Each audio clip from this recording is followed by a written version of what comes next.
Go Blue, everyone. Last night, the Michigan Wolverines defeated the Michigan State Spartans 24-17 at the Big House in Ann Arbor, keeping Paul Bunyan there for one more year.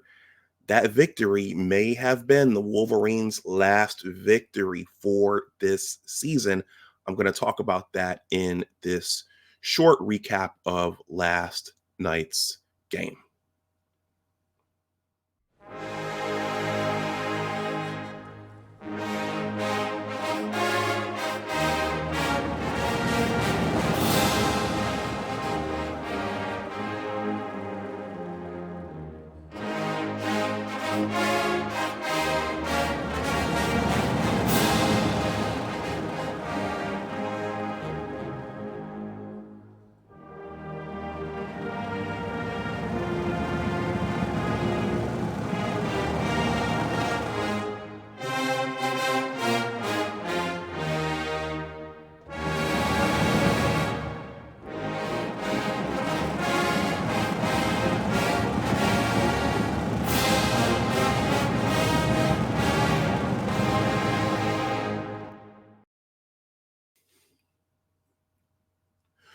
Go Blue, everyone, and welcome back to Big Discussions 76 Sports. My name is Dr. Anwar Youssef Dunbar.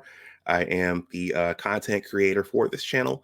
I am also a proud Michigan alumnus and a supporter of our Michigan sports programs. Go Blue.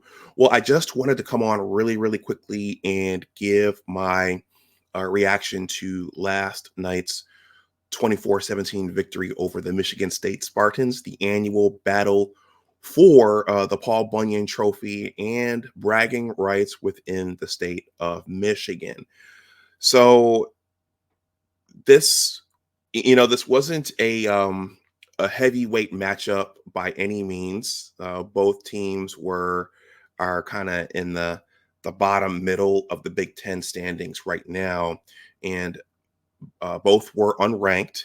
I don't know that this victory will put Michigan back in the top 25 based upon how they won the game and based upon some of the statistics and some of what I saw.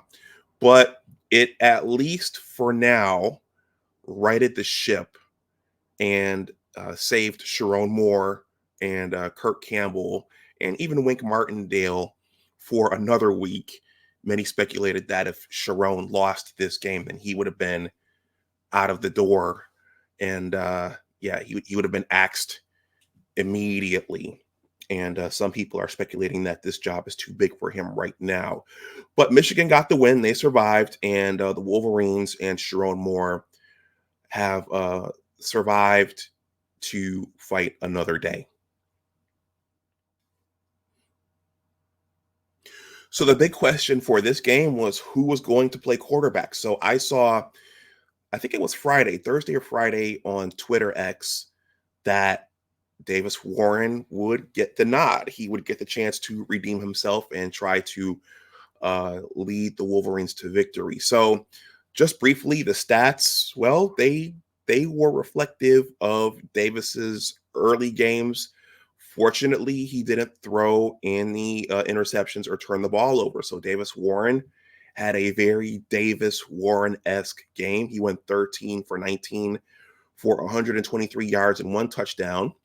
Okay, so Alex Orji led the Michigan ground game with 6 carries for 64 yards and one touchdown. Interestingly, Khalil Mullings did not lead in that key statistic. And in terms of receiving yards, receiving production, that is, Colston Loveland led our Michigan receivers with 6 receptions for 67 yards and 2 touchdowns. One touchdown was thrown to Colston by Donovan Edwards. So I think it was Davis Warren threw a toss to Donovan Edwards, or he handed it off, and then Donovan, similar to the 2021 Big Ten championship game where Donovan threw that touchdown pass to Roman Wilson, this time he threw it to Colston Loveland, who got behind the defense. But interestingly, let me pronounce my words. Looking at that stat line, yeah, that's very, very reflective of what we saw early on in the season from Davis Warren. It's a bit of a pedestrian stat line, right? This isn't even Cade McNamara-esque. Cade would throw in the high 100s and then maybe even in the low 200s. But the key thing is that Davis didn't turn the ball over. Um, Colston Loveland, and we all know that Colston Loveland is going to be a high draft pick in terms of going on to the NFL. But I don't think it's a good thing. I like Colston Loveland. I've been in love with Colston Loveland ever since J.J. McCarthy threw that deep ball to him in the 2022 Ohio State game. But I think it says something that he's our leading receiver, and we're still not getting production from any of the outside guys. Like, we're not getting big production from guys like Samaj Morgan and Tyler Morris. And there were some. Let me see. Let me check this stat line here. Let me see some more player stats. Yeah, so for Michigan, in terms of the other wide receivers, yeah, Tyler Morris caught one ball for 23 yards. Donovan Edwards caught two balls for 17 yards. Peyton O'Leary caught one ball for 15 yards. And Samaj Morgan caught three balls for 12 yards. And Kendrick Bell caught one ball for 12 yards. So we're not getting good production from the other receivers. And yeah, once again, Colston Loveland is our leading receiver. That's good. Colston he's going to be an All-American, and he's going to win a number of awards, but that doesn't say a lot for our offense. Alex Orji did get in there. He scored a touchdown, and late in the game, he did get some big runs and keep the chains moving for us. So that was good, but we still don't have that stability at the quarterback position. And so I don't know that this is going to get it done against the remaining four opponents on our schedule, which I will go over at the end of this video. In terms of how the defense did, let's see. So I'm going to go briefly over these Michigan State stats. So Aiden Childs went 17 for 23 for 189 yards and one touchdown. So that kid played a good game, aside from that intentional grounding call he got late in the fourth quarter. So in terms of rushing, Nathan Carter carried the ball 19 yards for 118 yards and one touchdown. And K'Ron Lynch Adams carried the ball 10 times for 35 yards. And late in the game, I saw a number of missed tackles there. And I think it was against that kid, Nathan Carter. He had a big run. It was a run or a reception, but two or three Michigan players could not pull that kid down, which I don't think was a good thing. In terms of receiving, yeah, so Aiden Childs, he spread the ball around. Nathan Carter caught two balls for 56 yards. Montori Foster Jr. caught four balls for 44 yards. Nick Marsh caught four balls for 42 yards, and Jack Velling caught four balls for 40 yards. I'm going to take a quick look at our Michigan defensive stats and to see what happened there. Yeah, so in terms of sacks, okay, those are the Michigan State statistics. So let's see. So Cameron Brandt sacked Aiden Childs once. Derek Moore sacked him once. Josiah Stewart sacked him once. And so they were able to get pressure on the kid. The kid was mobile. I'm going to take a quick look at the team statistics as well. Let's see.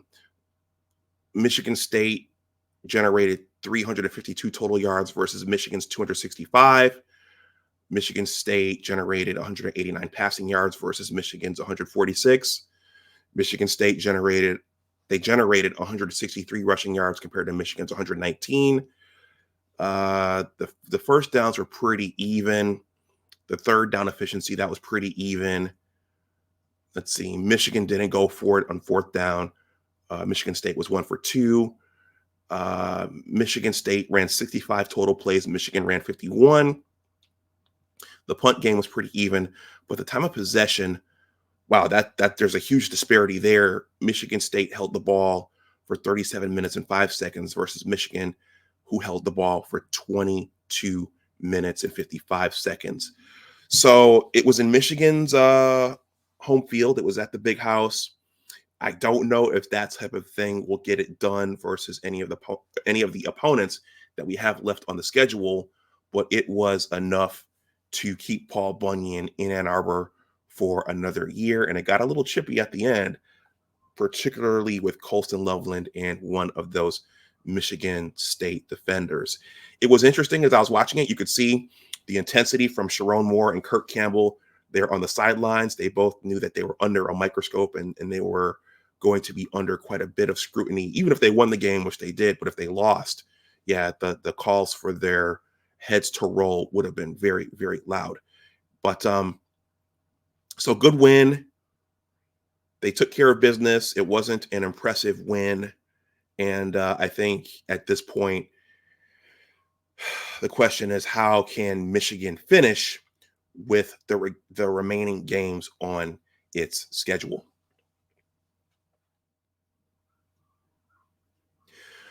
So as I stated in the intro, last night's victory might be the last victory on Michigan's schedule. Okay, I'll say that again. Last night's victory may have been and arguably will be Team 145's final victory for this season. So for a lot of our fans, you might not want to hear that, but I give practical and pragmatic coverage and commentary on what I see. And that might have been the last victory for this season based upon how the team is playing and based upon who is on the schedule. So right now, Michigan is sitting at what is it? 5-3 overall. So the four remaining teams on the schedule are Oregon. Okay, that's next Saturday. That's a 3:30 kickoff. Indiana. Indiana is red hot right now, and Michigan is going to have their hands full with both of those teams. Okay, and if I don't know if the current top 25 has been released yet, but I think Oregon is one of the top four teams. Indiana is red hot. I don't know that we'll be able to score points with Indiana. Northwestern, that game is in Ann Arbor. For these remaining four games, if Michigan is going to win one, it will probably be that game. And then finally, Michigan's regular season finale, or their final regular season game, will be at the Snake Pit in Columbus. And I know that Ohio State is licking their chops and they're sharpening their knives and their forks for that game. And so Michigan could finish. Let me look back at their record. Michigan could easily finish 6-6 or 5-7, depending upon how the next 4 weeks go. So I'm going to call, based upon what we've seen from this team, based upon the coaching staff, based upon the amount of production they're getting on offense, and the caliber of the opponents that we have left, I'm going to call Michigan finishing the regular season 6-6. I know a lot of our fans don't want to hear that, but let's be real here with what we've seen and what's coming on the horizon. So that's all I've got. Congratulations to the team for keeping Paul Bunyan in Ann Arbor. Sharon, I'm glad to see that you're still there and you've survived another week. But it's the rest of the November can get bloody. It could be a bloody month for our football program. So let me know what you think in the comments section below. Am I off base here? Am I on point? What do you guys think? Is this disturbing to hear? Let me know what you guys think in the comments section below. This is Big Discussions 76 Sports. My name is Dr. Anwar Yusuf Dunbar. If you are not subscribed, please consider subscribing. Shout out to Bo Lytle. Respect is earned. If you've watched this, please at least give the video a like and consider sharing this. And once again, let me know what you think in the comments section below. This is not the season any of us thought that we would have in the aftermath of last year's national title run. So with that, I'm going to wrap this up. Go Blue. And as always, remember that your attitude determines your altitude. Always try to do your best. Take care, and I will talk to you the next time. Bye bye. And once again, go blue.